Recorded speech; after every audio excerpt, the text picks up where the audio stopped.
especially I wouldn't remember the writ of certiorari. That is memorizable. That's memorizable. Okay.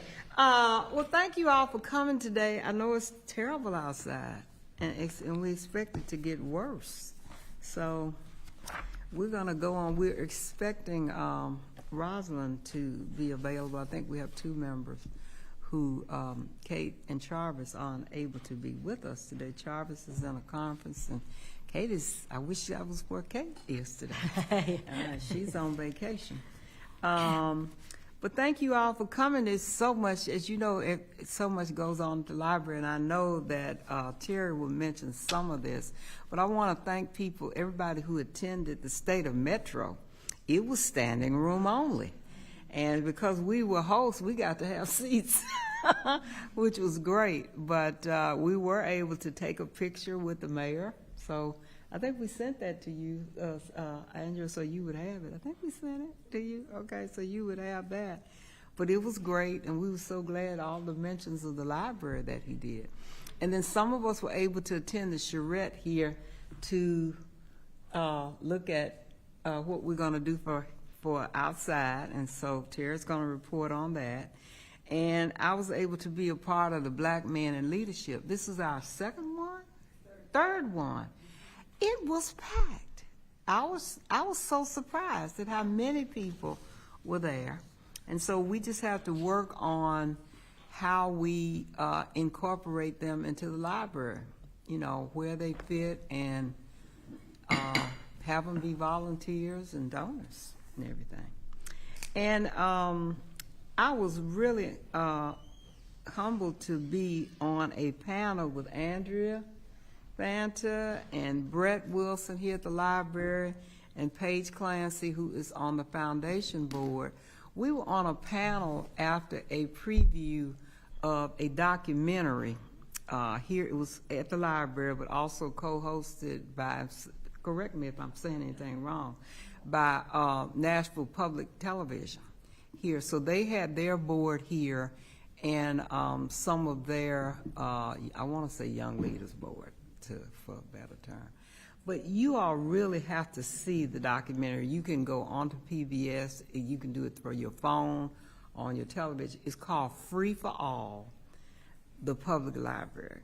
And it's a documentary on how libraries started, and what they have done for people in the United States of America. You know, how it was very heartening, because the library has been through so much, but the library is still here and free for everybody in spite of obstacles. So it is great. So please look at that. It's called Free for All, the Public Library. So that just go on PBS, or you can get it on your phone. And be sure you get the right one, because there's a little one that's a little promo. You don't want that one. You just want the You don't want the trailer, you want the full. I think it's 60 minutes. It's an hour long. It's an hour long. So be sure you get that one. It's really good. And that's it for me, unless anybody on the board has anything else. Okay. Let's go on then to the minutes, our April 15th minutes. Are there any corrections, additions? I have none. I move passage. All right. Second. So we have a motion and a second to approve the board minutes for April 15th. All in favor say aye. All opposed. Minutes approved. Terry. Okay. Good afternoon, everyone.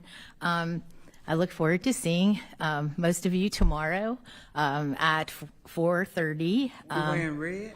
I'm not. I have a royal blue suit, so I have to. Sorry.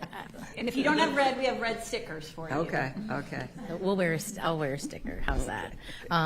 So I feel really good going into tomorrow, because the mayor recommended most everything that we asked for, which I'm super excited about because we didn't really know going in what the budget would look like for this next fiscal year. So the only two, and I did a detailed report in my email on Friday giving the actual specifics of what we received. But the only two things that we didn't get was the two positions for the bookmobile. Those are currently funded through the foundation and Dollar General.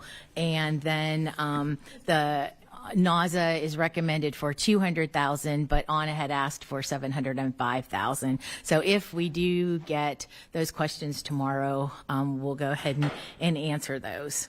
Like Joyce said, such an honor and a privilege to have State of Metro here, and for the mayor to lead in with the library. I mean, I didn't even have words, so it was a great day. So this is one of the reasons you love to do this job. The other thing that we just found out this morning, and the council will need to approve it, is that we are getting a third allocation of 4% funds. What? I know. Last year we got one. So this year there's three, but this is really good for us because Larry, who's here, and he can speak up and correct me if I'm misspeaking, is we found out that we needed about $750,000 next fiscal year to replace servers. And so that was usually done by ITS. And so Larry talked to Susan, and then Susan, we were like the last day that she was talking with our finance person to be able to put this into the budget. So we found out today that they're recommending $400,000 of the $750 for this allocation, and then they'll, usually July they do another one, a new one for the new fiscal year. So we're thinking, because it said one of two, that the $350,000 will be in the next allocation. So Larry's very relieved of that, and so are we, that we don't have to find the $750,000 somewhere in our budget. The next thing that I wanted to talk about was the continuous improvement plan. Excited to say that I presented the final draft to the library managers last week, and then Clifton Pay, who is the performance management manager in the mayor's office, he came and met with me a week ago, and he had all these notes on his page, and I was like, oh my gosh. But he said it was wonderful, and he really did not have any other additions. He was just super excited that the staff had been involved in creating this plan, and he loved the part, Nadine, I credit where it's due, about celebrating as well. So thank you for all of your work in helping us get to this point. And we will plan on starting July 1. In June, I'll do a couple of sessions for staff virtual so that they can, come on, and if they have questions or concerns or anything they'd like to ask, we'll do that in June. Get to see it? Yes, I thought it would be nice next month since we had so much on the agenda today. I can email it to everyone. Okay. The next thing is last Monday, I was asked to do a presentation at the Rotary, and I had to follow Joyce. You gave a speech. Yes, they wanted 20 minutes and then questions. So anyways, but I had to follow Joyce's introduction, so no pressure there. But thanks to her for the wonderful introduction. And during the presentation, we talked about the collaboration between the foundation and NPL. So that we did that. We are continuing the assistant director interviews, so we'll finish up the first round for Maine next week, and then Friday I'll be finishing the interviews for. I've had the position, Bernie's previous position, really has been open for the last 3 years, and trying to save us money, but also I did hire someone, and then they decided to move back to California, so she was here for all all of 3 months. So anyway, so looking forward to being able to have that position filled, and also the main. The position for innovation collections and technology closed last Friday, so we'll go ahead and start interviews for that as well. So lots of time interviewing. The other thing I just wanted to mention was that Kyle came to me and asked, and then came to the leadership team about us doing weddings. This was something that the conference staff wasn't asked about. They were told they were going to do weddings, and they weren't given any additional staffing to be able to do weddings. And so they have been doing this for many, many years. And those folks that have been doing it are now, 60s, and that is very physical labor. So what we're thinking is, with the courtyard that in that condition, we'd really like to discontinue doing weddings. Georgia is actually, Georgia, for all of you know, she's incredible.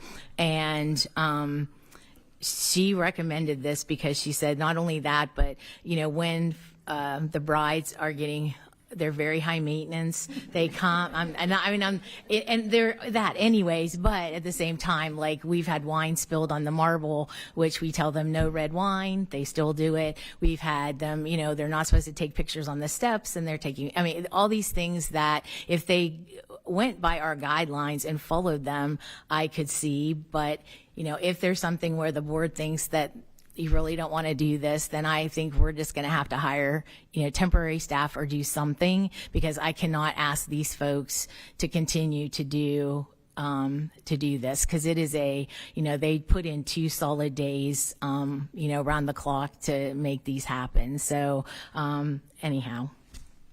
That's it. And a lot of times we try to adjust the schedules so that we don't do overtime, but you have security costs that are involved, and other things. So Kyle, did you want to say anything else? Paying for all of that? Go. Do I need to say Yes, please. Sorry, Missy. Okay. Hello. Yes, they do. We do charge fees for the weddings. I think we're just at a place. I think we're at a capacity level with our current staff for the conference center, and we're at a place now post-COVID where our business for the conference center, regular business, has kind of returned back to normal, and so it's they've really felt the crunch trying to run a conference center 7 days a week, and then have State of Metro, other the gala, other big events that we have in this building, and then to have to do weddings in the evenings on top of that. It's starting to feel like a crunch. That the staff is more mature than they were. Is that a nice way to say that? That's much better than the way they I were said before. it. So that is that we would like to sort of parlay out of that business if at all possible, but of course with the board's blessing and approval. But that's kind of where we are. The next and last wedding so far on the books is October the 4th. So, yeah. How much is a wedding? It depends on which space they're in. I remember that when you rent the space for a wedding, the money goes into the Metro General Fund rather than No. our money. No, it goes into a special revenue fund. We were Well, there's given, something that Ours, works that way. It's ours. we were given permission to put it in special revenue because we buy equipment and stuff for down there for upkeep. Would it matter if we charged more? Hire additional staff. Yes. And maybe Absolutely. add a fine for red wine and Well, yeah, taking seriously. pictures on the steps. Or is it just If any violation, or we have to. But you don't have money in the budget for additional staff, do you? No, we do Not not. right. Also, it's very disruptive to normal. Jenna, you have to go. I'm so sorry. I'm sorry. I was just saying, it's very disruptive to normal library business because a celebratory event, you're loud, you're having fun with your family and loved ones, and people were coming into the library while we were still open, joyfully, but they were very disruptive to our library patrons. So I think that's another thing to consider. And Georgia did say, if we did want to continue this, then her suggestion would be to go all in and to hire staff to go with that. I just wanted to bring it up right now because that way maybe if you all want to vote or have a discussion about it, because I know the agenda is full today, that you all could do that in June. And when I said hire staff, I wasn't thinking Temp? Contracted. so Yeah. it would match the demand. So think about it. A lot And of questions, because I would want to know, have we looked at prices for other comparable spaces? And if we do it, make money. Just make money doing it, but it would have to cover overtime. And I realize disruption. I'm just looking at both sides of it. So maybe, yeah, I think we have a discussion next time. What's the downside? What's the downside of not doing it? I mean, it's not really, I mean, I remember this being debated a long time ago, and I thought at one point we said we weren't going to do it. And I was sort of assuming when you started talking that we weren't doing it. But, I mean, I think it's nice for us to do, but it's certainly not part of our core mission to, host weddings. It's a beautiful facility and people want to use it. And so I think we've said, well, let's just be nice and do that. But I just don't see there's a downside to not doing it. And I do understand the red wine problem. No matter what you do, it's probably going to be a problem. And, this building's not getting any younger. We don't need to put more stress on it than we have to. Could we put it on, do you mind if we put it on the agenda next time? And I hate to ask staff to do work, to prep for something, but I like enough information, to talk about it, because I'd love to know, like, what's it cost to have a wedding at the Hermitage down here? What would it cost to have a wedding down there? Other venues, let's compare and see. And even things like, how much money have we made on it? And if we have to pay staff, so what are we netting on weddings? So I think a full conversation for which we don't have information now. And to make sure that we're listening. Yeah. Listening to what it is that the staff Yeah. And if it's okay, could we also, and maybe this is not extra work because you all know this, where are the entrance and exit points for the areas that they could use? Like, just trying to think about the disruption, what options actually, exist. Could it be a finite time frame that weddings are only hosted within 3 months and that's it out of the year? Maybe we pause it until the courtyard is finished or eliminate it. I don't know. I think we have a full I think discussion. that may be a point of discussion too, of do we not do it, and then when the courtyard's redone, revisit it to see if, Just pause it, yeah.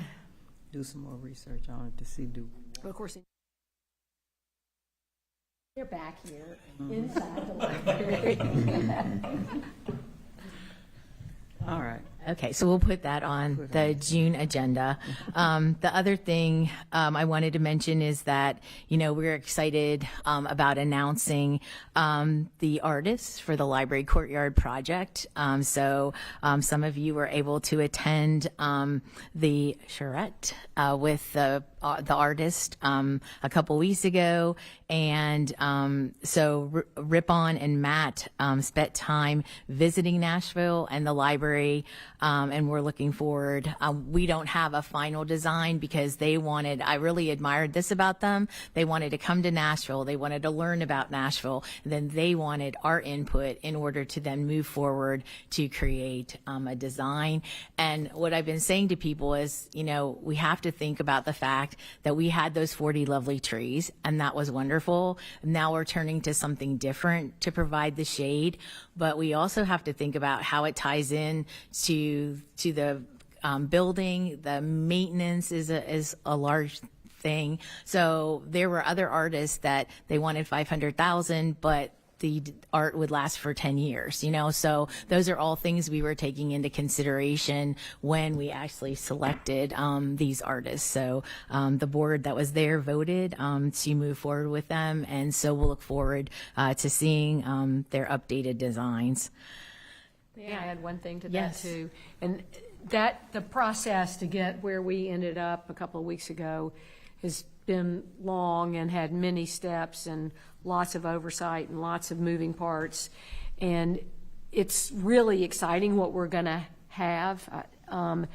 But Susan gets a tremendous amount of credit for Yes. keeping that train on the tracks. I'm serious. It's been a lot of work. Yeah. And ended up with a room of everybody very excited and very happy, and it didn't have to end that way.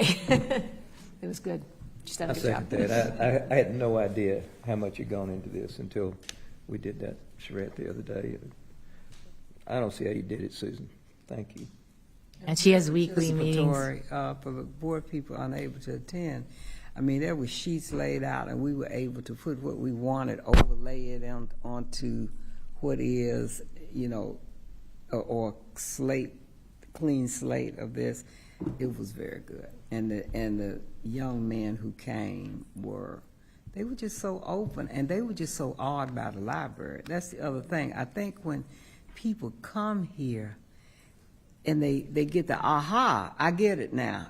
I get why you say what you want to do. And the staff was there to say, Linda was here to say how they intended to use it for programming. And so all of that was enlightening for them. And then, so on the spot, they can say, well, I understand, so let's take this out. And, we would recommend this. They were changing as we were going. So that was good. And they clearly feel honored to have been chosen. Yeah, I mean, No question they're about it. very humbled. It was really wonderful. Thank you. But thank you for mentioning about Susan, this whole courtyard project. To think, this has been going on. It's almost, well, I'm not going to say how many years, but I know yes. She meets weekly with the folks. So, anyways, okay. The other thing I wanted to mention, because I think it was really cool that the new Donaldson, we did it to be LEED certified, and we worked with General Services, who has the department, and they actually, so the Hastings Architecture actually won an award for that project, but it's an international award. It's called the Green Good Design Award for Sustainable Architecture. So they said it's the first time that they had applied for something like that, and that they were just thrilled because it's a very prestigious award. And so we did a interview with Channel 5 about it. So another one of Susan's projects. So, anyways, the last thing, two more things. The first thing is thank you to those who came to the Safety and Security Summit. We've received a really positive feedback from staff. We have a survey out right now asking them for specific anytime that the food can get kudos during a summit, that's a huge deal. But especially they loved Ryan Dowd, and I had never seen him in person, and his enthusiasm and passion for what he was talking about, I think really, the staff said, wow, that was something they really needed. And so that was exciting. They had the whole day where they got to be able to talk to each other. And, again, thanks to Susan and Sherry and Mark Crowder, because the group worked on that since last October to actually put that together. So the last thing I'll mention is that, every day you're grateful for the incredible programs and services that this library provides, but then you get to be reminded. So Saturday, George and I came to see the new Goldilocks wishing chair production. And when Brett is incredible, that team is incredible, but to actually see that story come to life and to watch the kids and the parents, it was really great. So kudos to Wishing Chair Productions. They're doing it this weekend. I know it was the last 2 weekends. I don't remember if it's this weekend. Well, just because of Memorial Day weekend and whether they were doing it. I can find out and let you know. I can probably go to the website. Okay. So, You don't- I'd say you've got plenty to do without. really? Planning your weekend. So, okay, that's mine. That's it? Any questions more from Terry? Okay, well, let's get on with the board elections. What about Sean? I'm sorry? Sean. Oh, Sean, I'm sorry, Sean, thank you. Yeah. I just went to the next page, thank you. Thank you. I'll be quick. Just wanted to mention we had a great picnic with the library. So thank you for those of you who supported and attended. We had over 500 library-loving adults and children, and it's the loudest I've heard the library in a while. But it was a lot of happy noises. So appreciate just the involvement. It was our 10th, so it's become a tradition, and we are making it work without the courtyard even. But once the courtyard's ready, we'll be ready to be able to be back outside. Was that your biggest attendance? Somebody said, and not, okay. No, it How was many people did you? 500, I think. Yeah, I mean, I think that's about. But now that we can be inside more, before we were just limited to the children's area and outside, and so now that we're kind of able to spread out. But it was a big crowd. Well, there's, it really worked well inside because the little folks, I mean, I've got one that's 4, and she had a delightful day just roaming around the library, you know. She was just totally free to just do whatever she wanted to do. Yeah. And I think for kids that age, that's just heaven to have independence, you know. Yeah, exactly. No, it did work really well, the flow. We even had Nick from Studio and his team helped and provided some activities for a little bit older kids as well. But and so it was a great way just to showcase all the library has to offer and to allow the kids to just explore and experience the best of it. So the theme was where the wild things are, and it was a little bit wild, but in a very good way.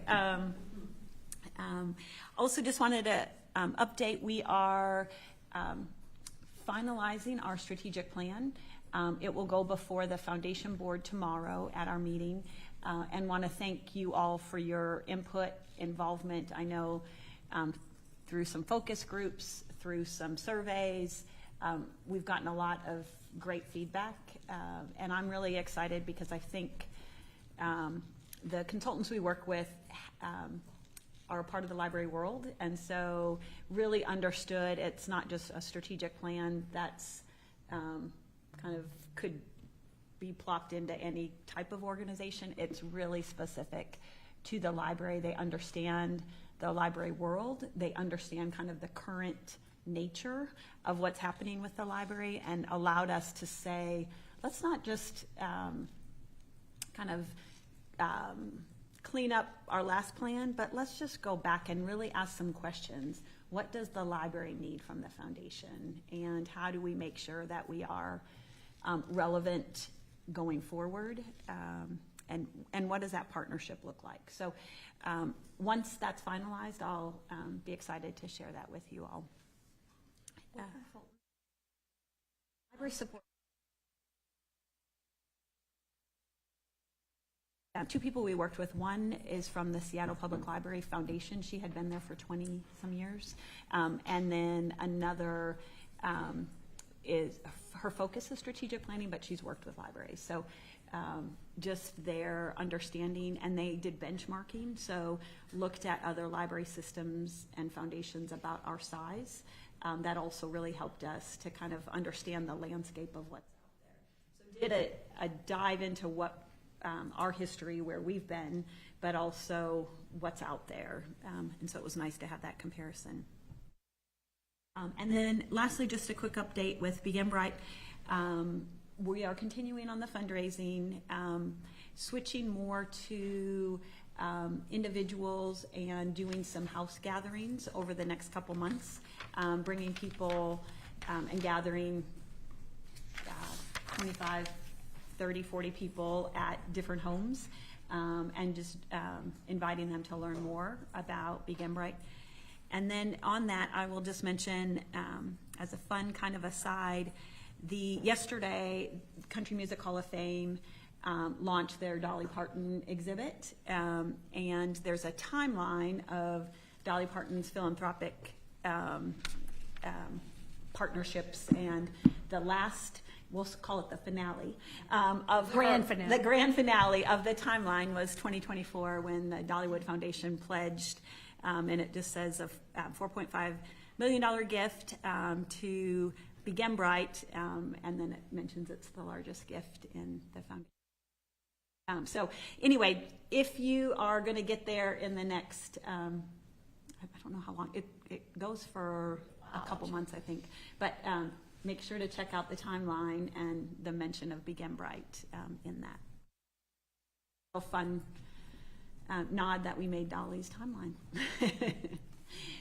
That's it. Yeah. That's it for me. When will you be able to share the strategic plan with the board? Yes. When? I'm sorry. So the board is voting on the strategic priorities tomorrow. And then from there, the staff will be continuing to work with the consultants to develop the goals and action steps. So I can share after the board votes on the strategic priorities, there's 3 of them, I can share those out. A more full, robust will come after the summer. Oh, after the summer, okay. So fall, we can expect to hear from you maybe? We'll plan to present so the foundation doesn't meet so they meet tomorrow, and then they'll meet again not till September. So at that meeting is where we'll share the plan with the goals and kind of a little bit more detail than what.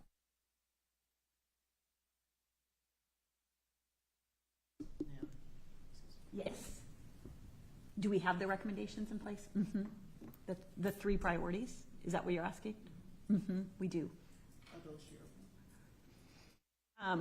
The board hasn't voted on them yet, but what I'll say is there's a guiding framework that just talks about the relationship. It first starts with the relationship with the library, and then and in there it talks about trust-based philanthropy, and then there's another section just on our work in reflecting the community and our past DEI efforts. Talks about that and moving that into an operational imperative. And then it moves into the 3 priorities. And just kind of really broadly, one will be, we're looking at the kind of lessons learned from Begin Bright and how do we kind of continue to kind of wrap that campaign and make sure that we're successful on the stewardship side of that campaign. And then second one is looking at building a broader base. So right now we have 1,400 donors on average a year. And so kind of in the spirit of the library, how do we look to touch more of our community? And then the third is around our advocacy efforts and just continuing with the advocacy work. And I shouldn't have even paused because we put that to the board in the survey of saying, tell us what you think about it, about these initiatives. So that is, that's definitely out there. But more will come around each of those and how we plan to live it out over the next 3 to 5 years. I do want to let you know, that the consultant did call me to have, I think we had an hour Zoom meeting to talk about the relationship between the board and the foundation, because I think we have a good relationship. How could it be better? Those are the kind of questions that she was asking, of us. So that's it. Any more questions for Sean?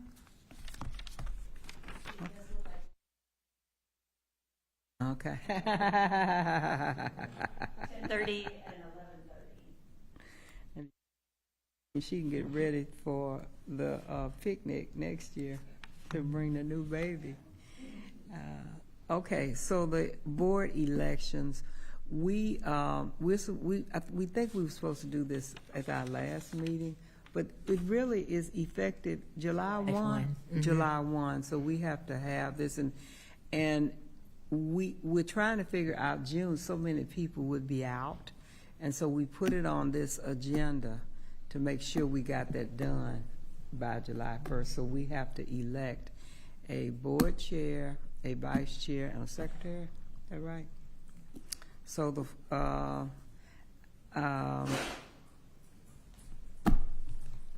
is open. I think we're doing great with what we got. I would move to, I'm going to have to vote on this one at a time, I'm sure, but I would move to, if you keep doing it, Joyce, I move that we reelect Joyce to be the chair. I have to then relinquish to the vice chair. Take it over. My 3 seconds of glory. All in favor of Joyce continuing to serve as chair, say aye. Aye. Any opposed? Congratulations, Joyce. It's all yours. Thank you for your confidence. Let me thank you for your confidence. I think you do a great job, and I think we would be, and there are plenty of people on the board that would do a great job, but you're good. Actually, to show why you should be chair and not me, I forgot to ask for a second. So.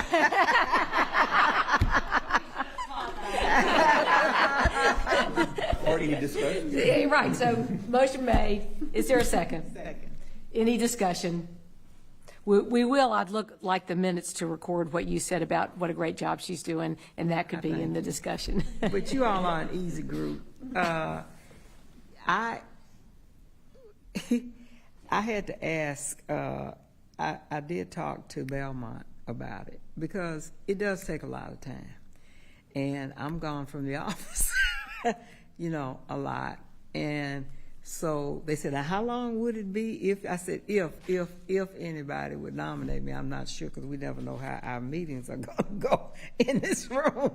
But they said that they would continue to let me come and do things at the library if I were to be selected. And then we also, your time, people don't realize, I think, how much time people spend, and not just on the library board, but with all of the commissions and boards in Nashville. It takes a lot of time. But it's an honor, too, because I think you get to see so many things happen for everybody in the city. And we've gotten to see what impact, I think even in a year of time, 2 years' time, we have seen the impact of the work that we sit around this table and do. So I want to thank all of you, too. So with that, the floor is open for vice chair.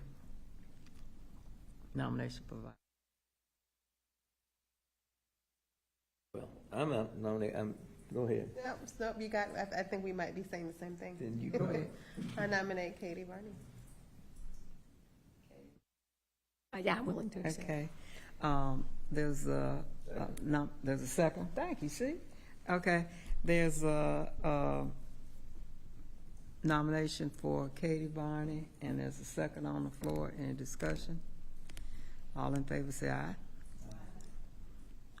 Katie? Thank you so much. Thank you.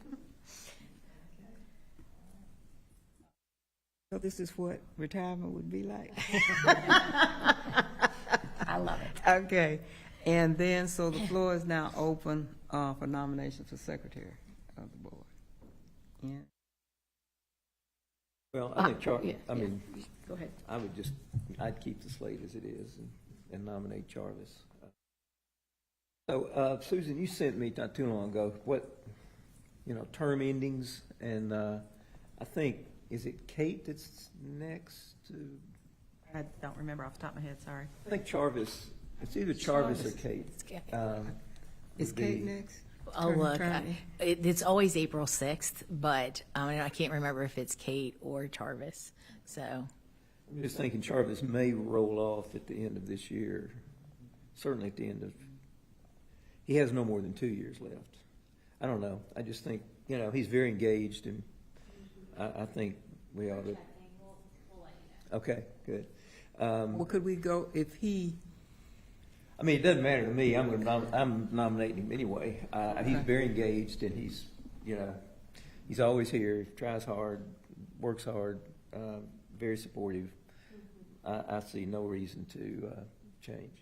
So, it's his poetry. yeah. Expires April 2026. So Jarvis? it would be before the end of his term if you elect him. Then at that point, if you do elect Jarvis today, you could elect someone to fill the remainder, Okay, then do all the elections again. okay, thank you. Or he could Nancy. be reappointed.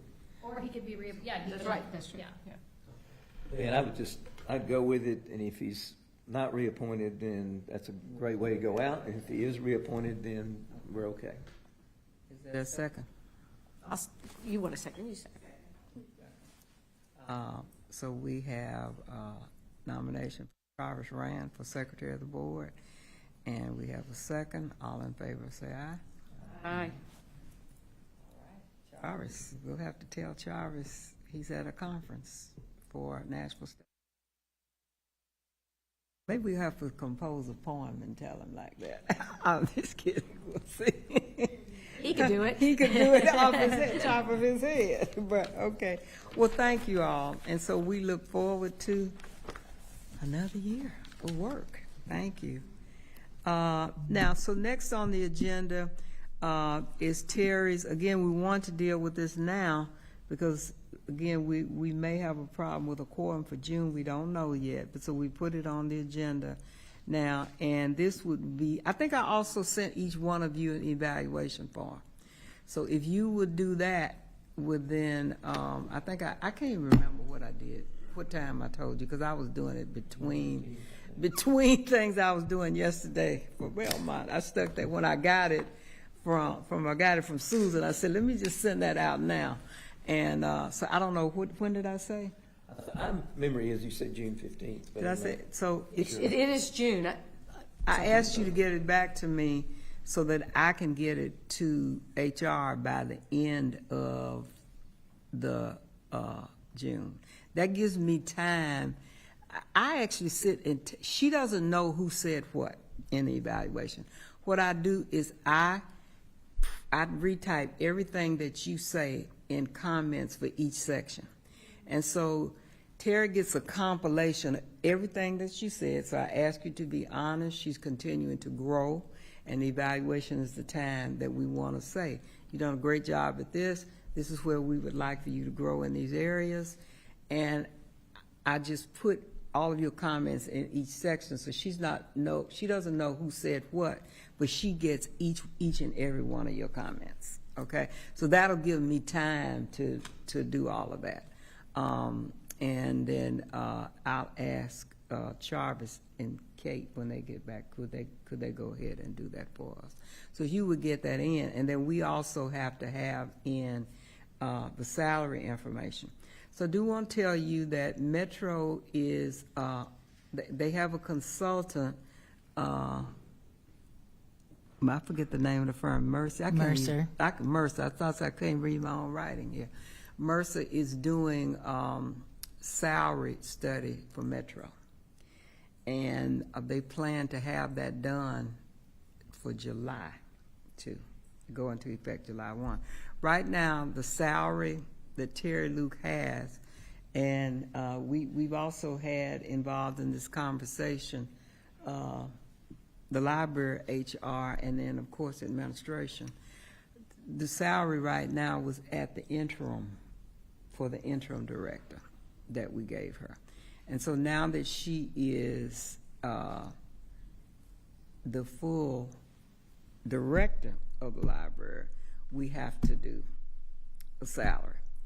And I also want to say, so we're doing the salary, we also need to discuss at this point retroactive to the date that she started as director. We also need to talk about vacation in this because I think you get 3 weeks vacation? 3 weeks. 3 weeks vacation, but also not the vacation that she got when she came. You had 6 weeks? 6 weeks. She had 6 weeks vacation before she came to Nashville. So we can say during this discussion too, what benefit would she have in terms of vacation? I think Are that. there rules we have to, are there any metro guidelines that we have to be aware of? You can set the.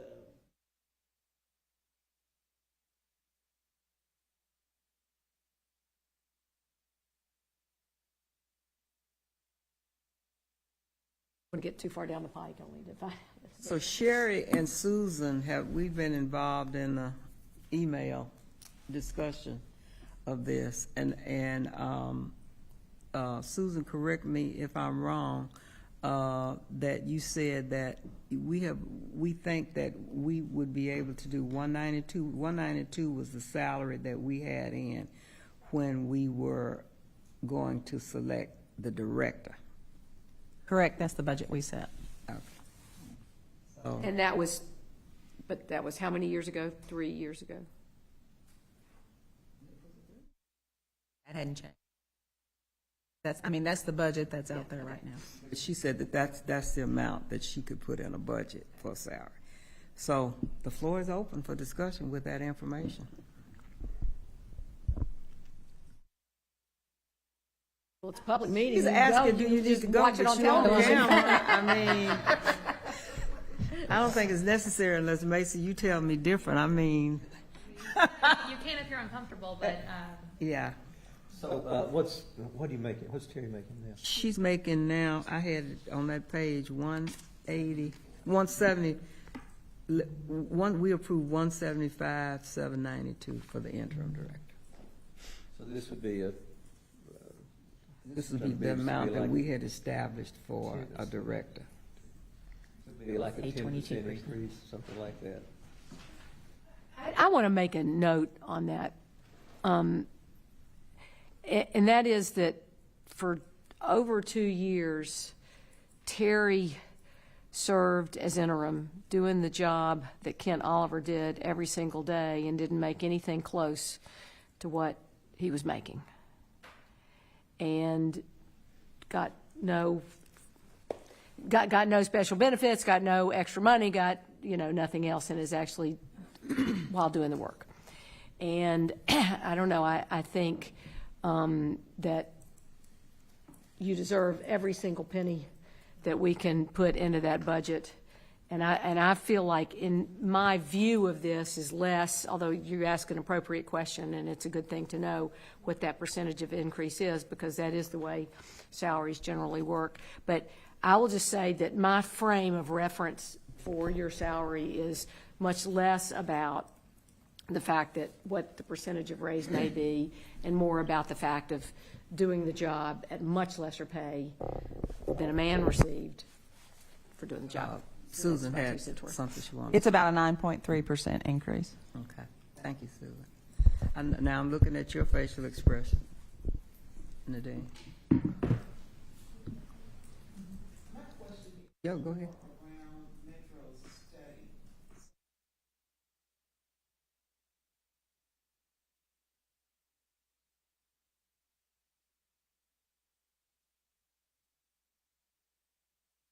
Sorry about that. Will we then have to adjust?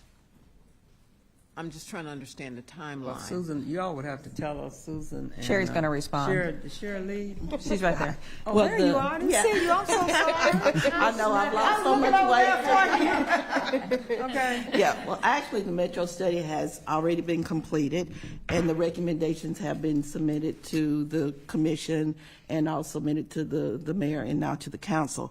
So once the impact of the Metro study to the director's salary will be whatever and we've already received what our director's salary grade or pay grade will be, and what takes place now is based whatever Terry's salary is set at, then that's how the director will be slotted into the new pay grade based on the salary. So that's why it's important for us to know now what the permanent salary is going to be for the starting salary for the permanent director, because the slotting process to this new pay grade will be based upon that salary. And so the board does not have to approve that because that's part of the pay plan.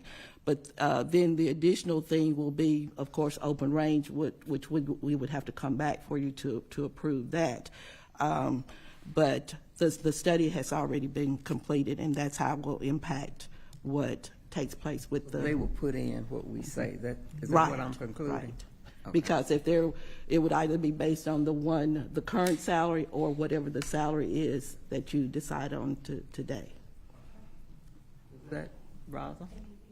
Yes, but it just seems as though we're making decisions without information. If the process is already in play, what is it that we should know to make the best decision? At this point, probably nothing from what Metro has decided, because the pay plan impacts all of Metro, and it will be implemented the same way with all of the directors. And I think what you all are doing today is determining what you feel her salary would be. But of course, when someone goes into an interim position, from the assistant director position, that salary that's set at the beginning is a working out of class salary that's based on at least the minimum of the director's salary. So when Terry first went into the interim position, her salary was increased at least to the minimum of the director's pay grade. And so each year you got, the open range increases that you all approve that would be in line with a person that's on the beginning steps of the beginning range of the director position. And Nadine asked the question if I had what the ranges were for the new director's pay grade. I've asked for that, but that hasn't been released yet from Central HR. And Rosalind, this might not be what you're asking, but it also could be. And Susan and both of you, Sherry, you all may know, but go back 2.5 years, or 3 years, 3.5 years, when we started the whole process, there was a very systematic, benchmarking may or may not be the right word to use, of what salary we should offer as we're doing the search. And so, and I don't know if that's exactly what you're asking, but so how does 192 come into anything? I think it's based on that. Is that correct? It was based on that. It was based on having to make sure we could get somebody in and what the previous director was making.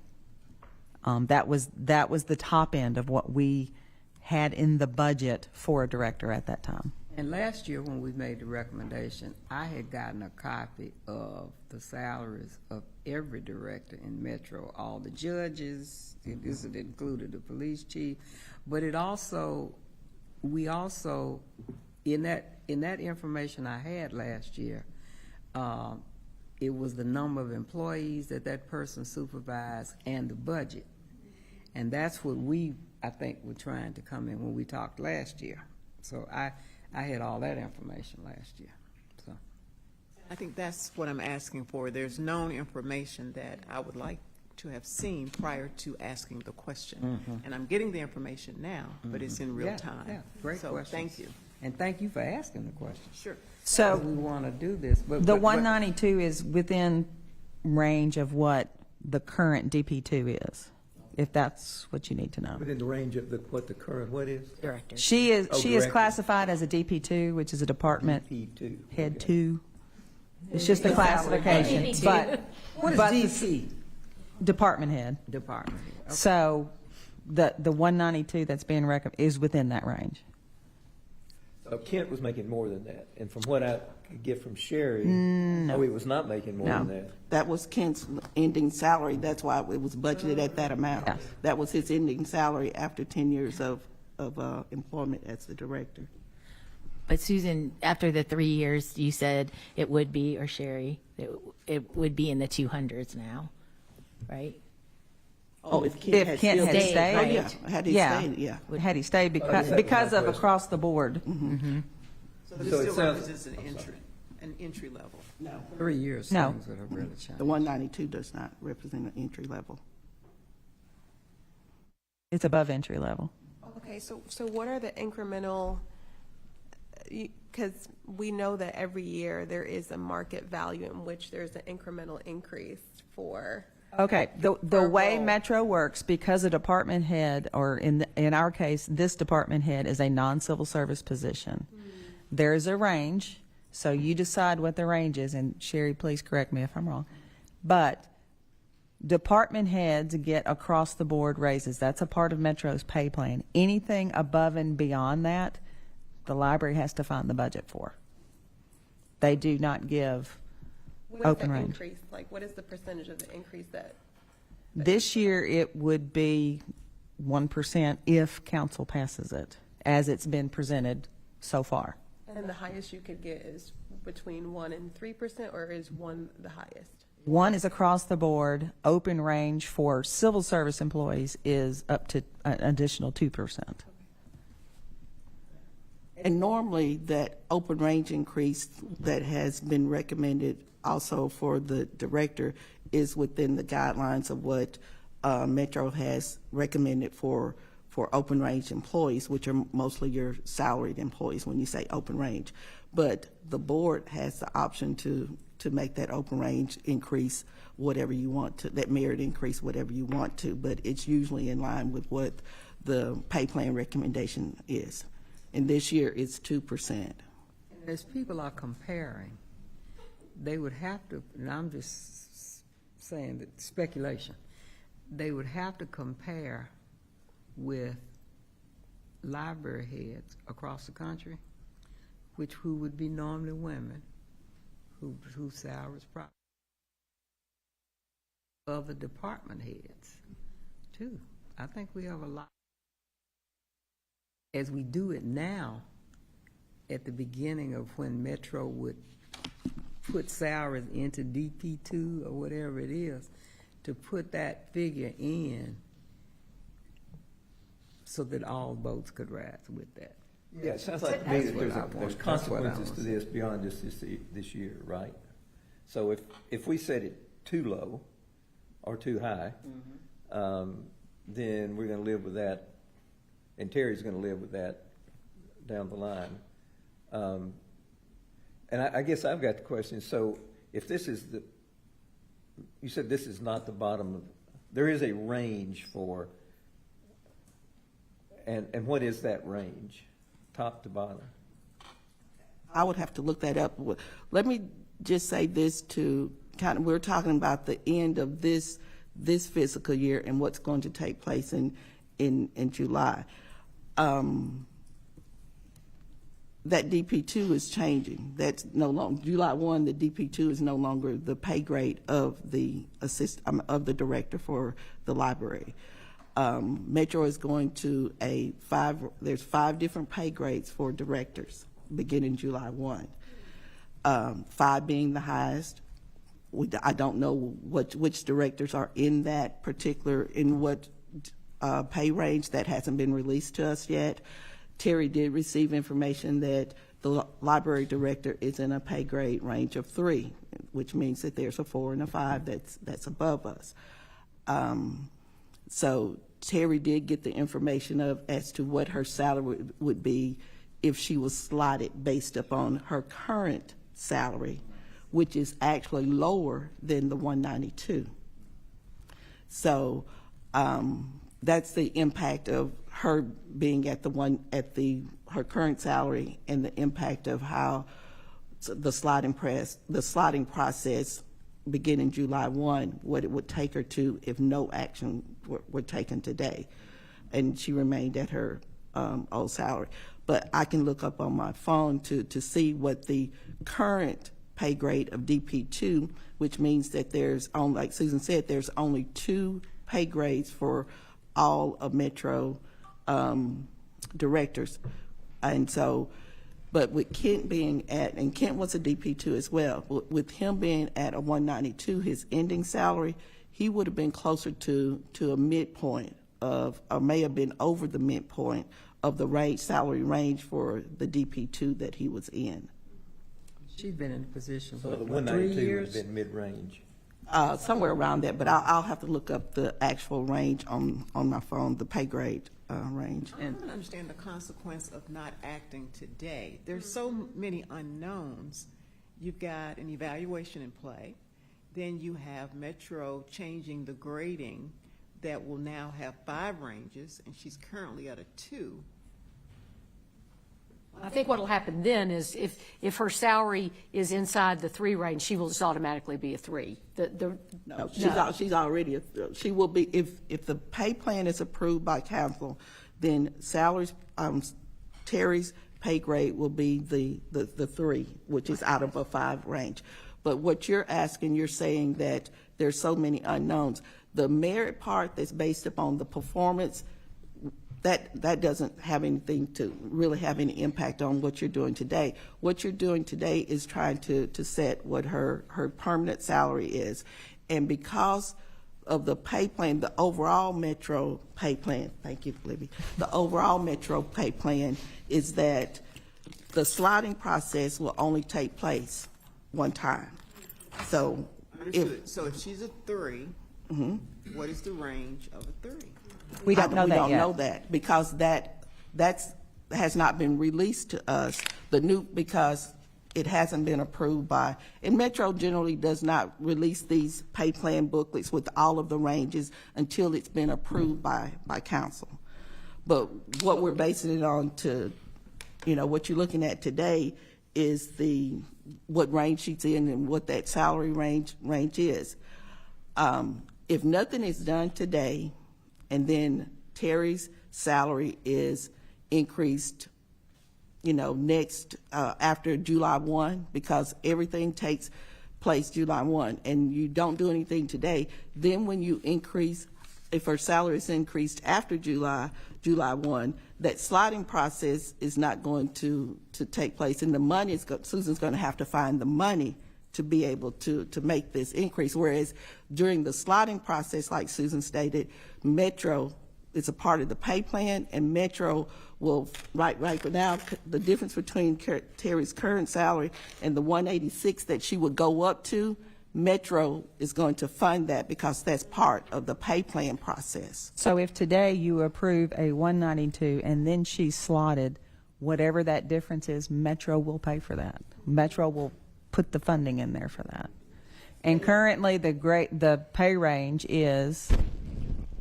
Okay, so the DP2 currently is 158,912. That's the starting minimum salary for the current library director. Midpoint is 238 plus, and then the maximum is 317. Make up a range. That's probably why they.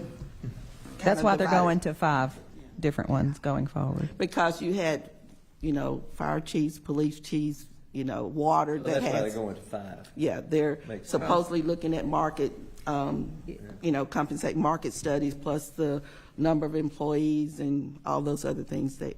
Thank you. We're so glad you're here. Range makes it make sense. Otherwise, it's not a good question because you don't know.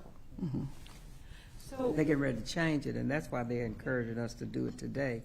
So this gets put into the structure of what we do. And then we're going to have to hurry up after your question because it's 5-1, and we still have this catalog to deal with and approve this. The yellow pages. And we have to enter into contracts with go Well, ahead. it's a good discussion. Thank you. No. Yeah, no, I was just thinking if the increase is naturally between 1% and 3%, wouldn't we do 3% from the time that we posted the job at 192? Wouldn't we do the incremental increase to be at where we need to be for her salary? Why would it be not 192 in 2023 and it still hold the same value in 2025 when we know natural inflation and market review will shift? Does that make sense? It does make sense. However, I can tell you that is what we have in the budget. So if you go beyond the 192, we have to find it somewhere. But if we voted on it, then We would still have to find it. Okay. Yep. But we don't, today, if it's in, it would be in the budget. And if Today it is budgeted. If you go beyond that, we have to find it, and it has to come from another position somewhere else. Great discussion, everybody. Thank you. So we have to still I make a motion I that said we still have to have a your vote new on salary is 192. it. May I have a second? Second, Rosin seconds. All in favor of establishing the salary? May I have one question? I have one more discussion point. Do we need to decide vacation and all of the other pieces of the package today as well? Wait, you're saying yes, you say no. If you're doing it, Why you might not? as well. But it doesn't impact the salary. Right. Let me ask this, is this gonna be retroactive to the time she became, director? In February, I'm sorry, I didn't get an Yes, answer to the answer that. would be yes. she became the official library director in February, so it would be retroactive, to yes. February. Right now, we're setting a salary. I believe, correct? We're setting a salary. And what I would need to present to Central HR is approval of you all's, in the minutes, making that. But, that's the other thing that I failed to say, that we don't have to have a resolution for that. Council's advised us. The minutes are enough for us to set the salary. We don't have to have a resolution. This will be in our official minutes to set the salary. So we have a motion on the floor to set the salary at And make it, 190. if I may And amend make my, it- if I may amend my motion, Okay, to set, to set the salary at 192, making it retroactive from the first day that she became library director. And set- so there's a motion on the floor to set the salary paid retroactively, which I'm thinking you're saying. Do you want to go ahead and address the vacation since we're doing it? I think we do the one at a time. Okay. Okay. Well, can we put these together in the motion of vacation? Do we need a separate discussion of vacation? If you all are ready to act, I hadn't heard much discussion on, okay. So, Katie, do you want to restate your motion? I'd like to re-amend my amendment to the amendment. But we haven't had discussion yet on what the vacation should be. Well, she's currently 3 weeks. Right. And we were. But before she had 6. Now, if I was jockeying for a new What do you mean job, before she had said, before At- what? When she came to And wait, Nashville, she had yes. 6 weeks vacation. Because When you she had came- enough 31 years of seniority that it built experience. up over time. Yes, Right. and when she came to Nashville, because it was a new position, it was 3 weeks. So she got, and so what we were No, when asking she is came to to go Nashville, it 4 was weeks. 2 weeks. She's It was earned 2 it weeks. back to 3 She weeks. started over at 2 weeks. And so what we were asking is, the recommendation was to do 4 weeks. well, and again, I'm just going to, I'm going to speak from my, Okay. you know, as an employer of 35 years, anytime that I brought a senior employee in from outside, they were always granted what vacation they had at their previous role, particularly when someone has had this many years, you know, in a career. You don't step back and go back to you get 2 weeks and then you get to earn another week and earn another week. This is why I wanted to do the salary and then to do the vacation, because you're doing two big things. And that's Terry a- has a voice. As HR said, generally when you accept a position, you negotiate and you ask for what you want. The conversation we're having right now is we're deciding for her.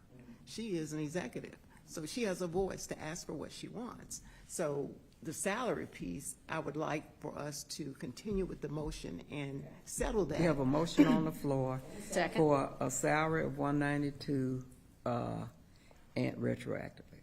I gotta say, I'm a little troubled by this because somehow this 192 has become magical because it's in the budget.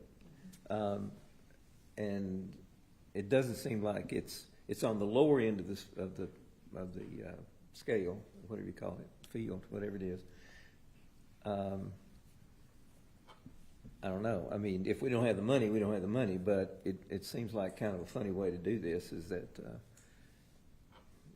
we just sort of care and put it in the budget, and then that's what's presented to us. It seems it ought to have some kind of relation to what other department heads are making, and I think that Sherry had the opportunity to look at that's why the recommendation was made. Sherry had an opportunity to look at the other departments, compare them for number of employees and budget. See, I'd rather give her more money and less vacation time. I think 4 weeks is a lot. But I'm not sure 192 is enough. Well, And I that's hate what- to tell Had you we that I brought did in the same somebody from the negotiation. outside, the max would have been 192, because that's what we have. That's why I'm begging the question here to say, when we're going to have these type of, put some information in front of us prior to, that gives us the history. I think it would be helpful for you to understand what is the range of vacation time that other department heads have. Right. I believe it perhaps is more consistent with the 6 weeks, but we don't know because we haven't shared that with anyone. I have a question for Sherry and Susan. If we decide on a salary today, must we, if we're talking about vacation for fiscal year 25, 26, so must we make that decision today? Doesn't have You don't to. have to today. But they're recommending that we do the salary today because of the time frame. So there's still a motion on the floor for a salary of 192 retroactively. Is there a second? Yeah. Oh, Rosalind already Rosalind had already. second. So there's already a second. Any more discussion? All in favor, say aye. Aye. All right, motion approved.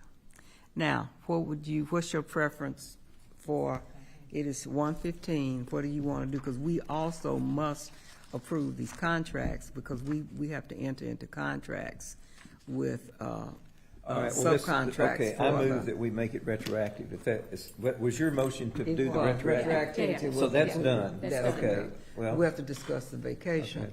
but we also have to get to NASA. We must do that today. Well, I would ask you, do you want us to wait until the next meeting to discuss so that you have some say in it, which is what Rosalind is talking about in what you're. That would be fine with me. We could wait. Of course, if we made it 6 weeks now, you'd have to take off between now and June. No. I think there's an Well, this opportunity is, for us we're to talking better about understand effective July what 1. Various contracts and department heads say as it relates to vacation as well. Most department heads don't have contracts, and I don't think we're talking about a contract right now. It's just negotiated salary and vacation leave. So like the police chief, for example, he does not have a contract. The parks director, she does not have a contract. So most department heads don't have like a contract that we could look at. I mean, I'm sure we could get the vacation leave numbers from HR, but there's not like contracts that we can look up that are publicly available to get that information. Sure, understood. And Terry would know what her colleagues around the country, she can give us additional information as well. I have it on my list to do. Okay. Sherry and Susan, thank you for all your help and all the research. It's good to have the professionals in your area and experts. Thank you. So, you want to go to NASA? Or you want to? Okay. Thank you. I appreciate it. Good afternoon, and thank you for giving me space to come here today. It was very time sensitive, and I promise you won't see me next 8 months after we roll out the next fiscal year. So I'm Anna Harutunian, Chief Executive for NASA, and I'm here to request 2 approvals for 2 packages of contracts and amendments. So our first request is for an approval for new contracts for 12 organizations that will be receiving funding to provide after-school and summer programs in fiscal year 26. The total request is $1,529,250, and it is going to cover grants for the following organizations: AAOC Camps for Youth Development, Aspiring Youth Enrichment Services, Black Lemonade, Carnegie Riders, Elmington Elevates, Moves and Grooves, Rock Life Youth, Boys and Girls Club, Girls Right Nashville, Salama Urban Ministries, Water Walkers, Youth Encouragement Services. In total, they will serve 560 youth slots in after school, 305 in summer for fiscal year 26. Additionally, these contracts allocate funding for afternoon transportation and youth-led activities. So the programs located, so the transportation is embedded in the contract is only for afternoon drop-offs or community sites, but we do provide transportation for all school-based programs. So that is a total allocation of $500,000. That is not part of this budget, but I know you would ask, what about other transportation? So we pay that directly to MMPS. So there are more bus costs than what is included in this contract. So these organizations are 11 additional new organizations that we fund this year, but you have already approved 11 contract extensions last month. So altogether for fiscal year 26, we're going to fund 23 organizations that will operate in 56 sites, serving children and youth from 62 schools. Out of this, 16 are elementary, 46 are middle schools, and 15 out of 62 are charter schools. So all of them together will serve 1,744 slots in after school, 843 in summer, with a total allocation of $4.1 million for fiscal year 26. So today, again, I'm asking for 1.529,250 allocation for the 12 organizations. Are there any questions about this one? Go out second and then have the This discussion. is just from my, I mean, this is sort of a foundational question about NASA that goes back to it. But what kind of oversight do we have? I've started to think about this today, about, treating children right, if there, is there any, if there was any abuse or something within any of these organizations, what kind of oversight do we have in the broad category of protecting the children that are in these programs? So we have a, we have a child safeguarding policy in place.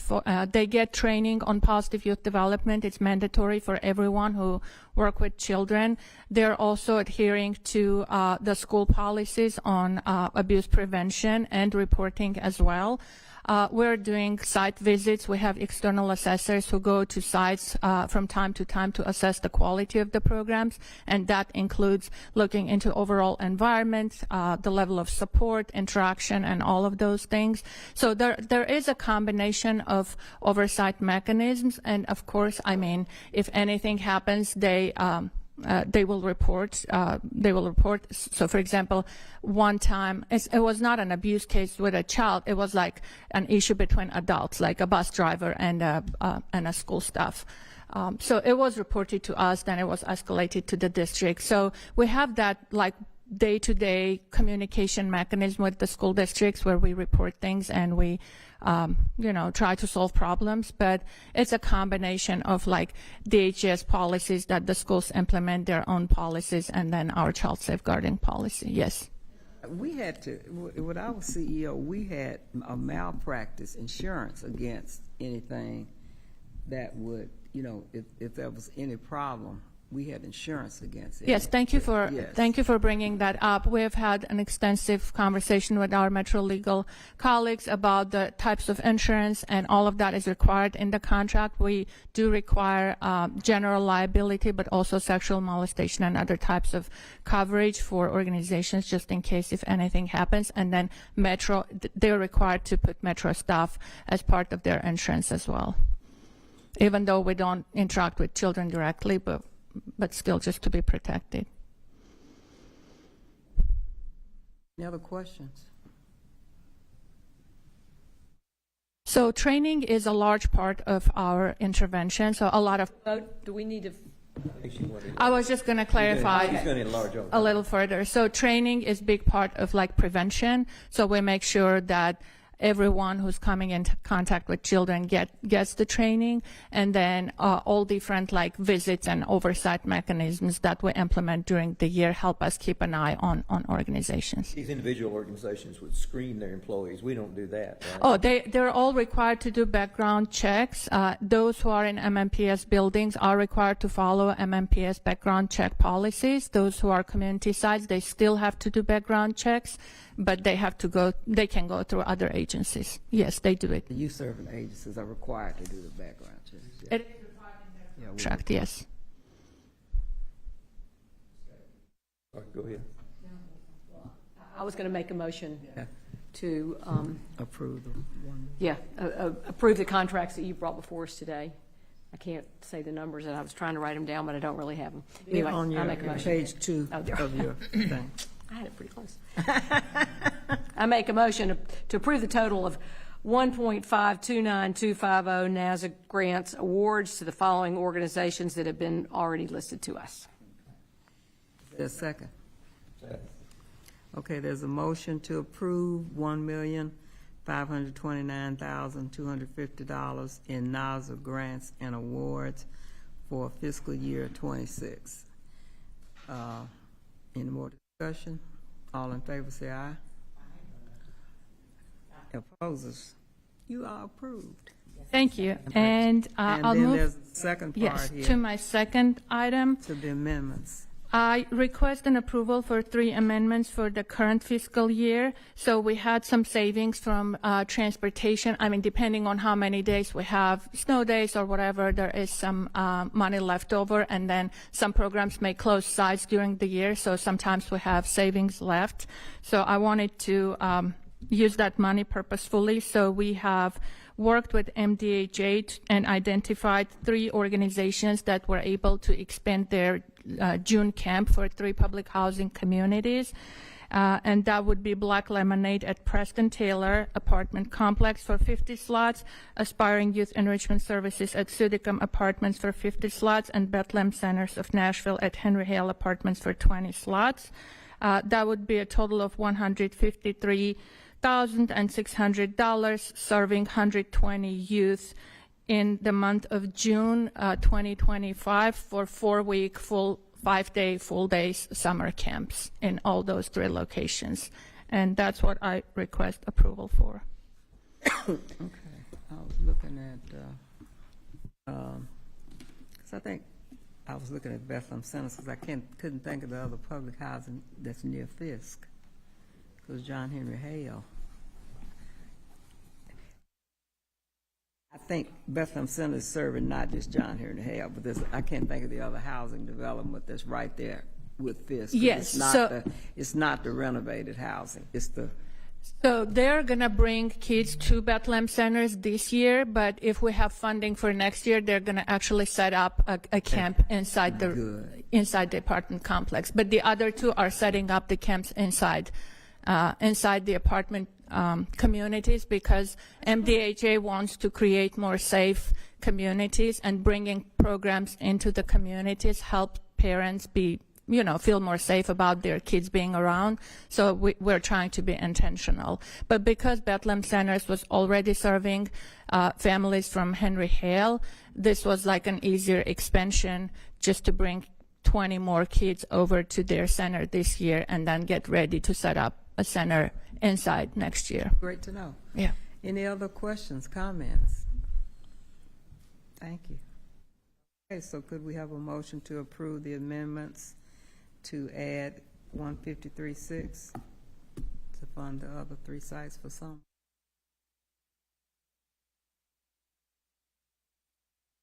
All right, Keith has a motion. Is there a second? Second. Second. So we have a motion on the floor and a second to contract with these agencies to add $153,600 to fund the 3 sites for the summer camps. Can I make one clarification? Yes. We already have contracts with these agencies. We're just amending their contracts to increase funding. So we're approving the amendments to their contracts in the amount of $153,600. Thank you. We have a second on the floor. All in favor say aye. Aye. All opposed? Motion carried. Thank you. Thank you very much. And Appreciate thank you for doing that. I know we asked you a lot of questions last month, so thank you for coming back again. Kyle, Joyce, it's 1:30.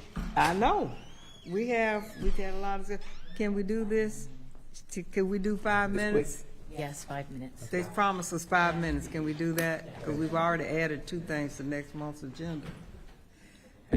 Yeah, thank you, everybody, for sticking around. I'm really excited today to introduce you to our new Metro archivist.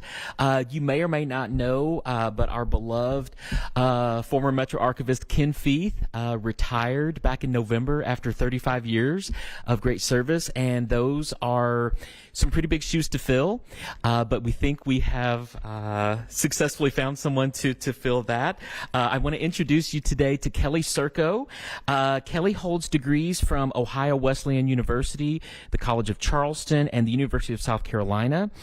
She has worked here at the Metro Archives for the last 13 years. She has certification from the Academy of Certified Archivists in 2018.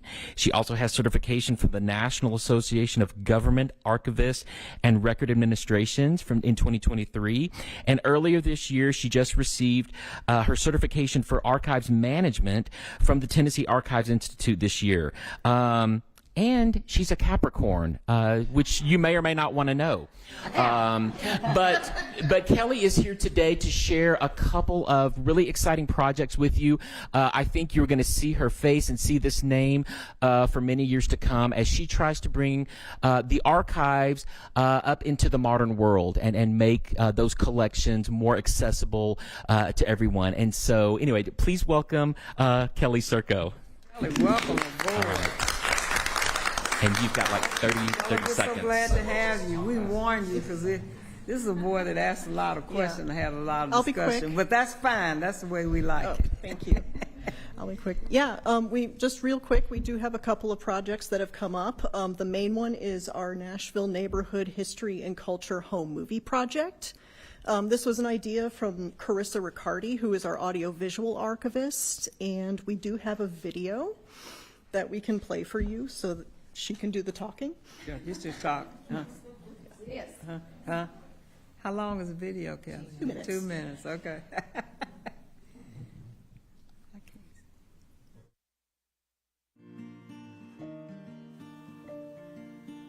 Nashville has always had a rhythm of its own, a city built on stories, on sound, on soul. But lately, that beat feels faster. The skyline continues to grow, streets and neighborhoods evolve, and in all the change, it's easy to forget. Nashville isn't just what's being built, it's what's been lived. This project is about honoring the families, communities, and cultures that have long shaped this city, especially those whose stories have too often gone unseen. The Nashville Neighborhood History and Culture Home Movie Project is an open archive created by and for the people of Nashville. It's a space to preserve the everyday and elevate the voices that make this city what it is. Because Nashville is a mosaic of cultures, of languages, of traditions, and every piece matters. We're building a collection not just to save these stories, but to share them. For future generations who deserve to know where they come from, not just through textbooks and headlines, but through real voices, real faces, real lives. For students, for researchers, for artists and historians looking for a fuller, more honest portrait of this place. For anyone who wants to understand what Nashville truly is, a city shaped by many cultures, many voices, many lives, all woven together into the fabric of a city that's still becoming.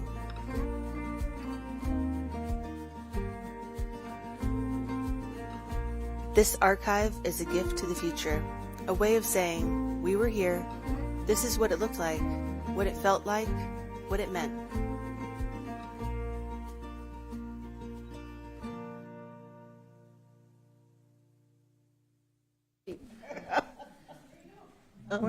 Yeah, we've done our soft launch back in April of the 6 people who signed up to do it. 4 showed up.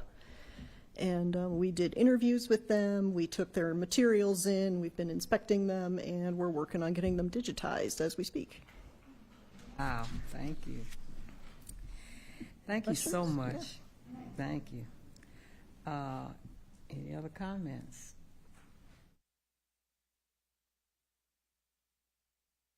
So moved. No, needs no second. We are adjourned. Thank you. We accomplished a lot today. Thank you very much. Sean, do you have 1 minute? Sure. Sorry about this.